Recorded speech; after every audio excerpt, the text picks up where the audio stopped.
या पूर्ण परिस्थितीमध्ये अभिजित चळवळ उभी राहिली, एक मोठा प्रतिसाद मिळाला आणि अभूतपूर्व असं वातावरण पाहायला मिळालं. आणि या अभूतपूर्व अशा वातावरणामध्ये तुझ्या मागे कुणीतरी आर्थिक ताकदीनं फंडिंग करतंय. मग ते परदेशातून फंडिंग होतंय, तू बाहेरून आलायस, तोच मुळात एका मोटिव्हने आलायस आणि हे सरकार अस्थिर करण्यासाठी, अराजक माजवण्यासाठी भारतात आलाय, असा तुझ्यावर थेट आरोप होतोय. सर, आरोप काय लावताय? एक तर तुम्ही ईडी सीबीआय आहे, तुम्ही जसे पाठवता माझ्या इथे पाठवून घ्या, माहिती करून घ्या किती परदेशातून फंडिंग आले. आणि मला असं वाटतं जर परदेशातून फंडिंग येत असेल किंवा मी परदेशातून कंट्रोल होतोय तर हे सगळ्यात मोठं फेलियर मग होम मिनिस्टर अमित शहाचे.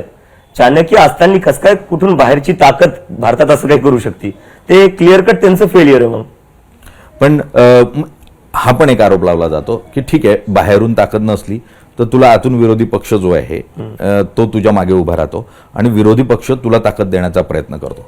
मग राहुल गांधींनी पंतप्रधानांच्या दारासमोर बसणं असेल किंवा संसदेमध्ये ज्या पद्धतीचं वातावरण झालं आणि त्यातून तुमच्या आंदोलनाला जास्तीत जास्त सरकार विरोधी धार देण्याचा प्रयत्न होता.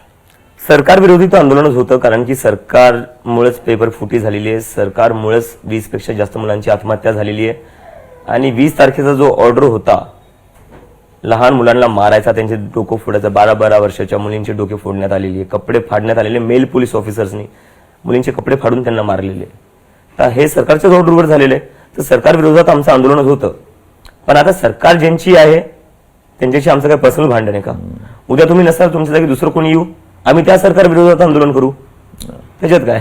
अगदी खरं. पण मग या परिस्थितीमध्ये राहुल गांधींशी बोलणं झालं का कधी? त्यांच्याशी बोलणं नाही झालं. त्यांचा फोन किंवा नाही, त्यांचा फोन झाला.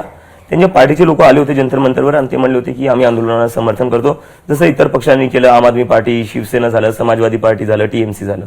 तुझ्यावर आणखी एक आरोप होतो, तू केजरीवालांच्या म्हणजे तू आप पक्षाशी काही जुन्या काळामध्ये काही काम केलेलं आहे आणि त्यामुळे तुझ्यावर एक आरोप होतो की तो आपचा छुपा स्लीपर सेल आहेस तू आपचा, आणि त्यासाठी म्हणून तू या स्वरूपाचं आंदोलन जे आहे ते केलंस आणि ते यशस्वी केलंस, कारण तुला ते मॉडेल माहिती होतं. तर तो आपचा हस्तक आहे, हा जो आरोप होतो. नाही, तसं जर असलं असतं सर तर मी माझे ट्विट डिलीट केले असते. सगळ्यात आधी मी माझं एकही ट्विट डिलीट नाही केले. राघव चड्ढांनी जसं केलं होतं ना, मी तसं केलं असतं, मी तो गोष्ट लपवून ठेवली असती ना. पण मला वाटतं मी मराठी माध्यमांना जेव्हा सगळ्यात पहिला इंटरव्ह्यू दिला, मला कोणीच विचारलं नव्हतं, कारण की तुमच्या कोणालाच अभिजित दिपके कोणी माहिती नव्हतं. तेव्हा मी स्वतःहून सांगितलं की मी आधी 2-3 वर्ष आम आदमी पक्षासोबत काम केलेलं आहे आणि मी ते लपवलं नाही. मला जर छुप्या अजेंडाने काही करायचं असतं तर सगळ्यात आधी मी ती गोष्ट लपवली असती. इंटरनेटवरनं माझं सगळं फुटप्रिंट डिलीट करून टाकला असतो, कोणाला काय कळालं असतं. पण एक होतं की मला प्रामाणिक राहायचं होतं जनतेसोबत.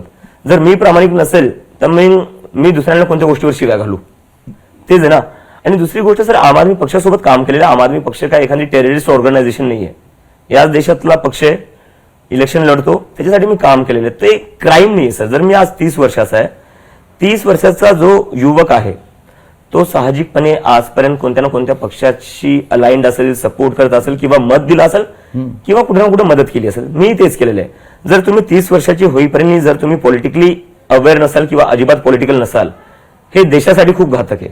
जे लोक म्हणतात ना आय एम ए पॉलिटिकल होणं ही काही गर्वाची गोष्ट नाहीये. तुमच्या घरात जे डाळ भात येतं ना ते पण पॉलिटिशियन्सच ठरवतात. तुम्ही जे टूथपेस्ट ब्रश करताना सकाळी त्याचे रेट पण पॉलिटिशियन्सच ठरवतात. ते आय एम ए पॉलिटिकल गर्वानी बोलू नका, ही लाज वाटायची गोष्ट. You have to be political, you have to be politically aware, कारण की तुमचाच देश आहे. तुम्ही उद्या काय म्हणून शिव्या घालसाल मग की या देशात सगळं वाईटच आहे? वाईट याच्यामुळे कारण की तुम्ही लोक लक्ष देत नाही. अगदी खरंय. मुळात तुम्हाला स्वतः मैदानात उतरावं लागेल.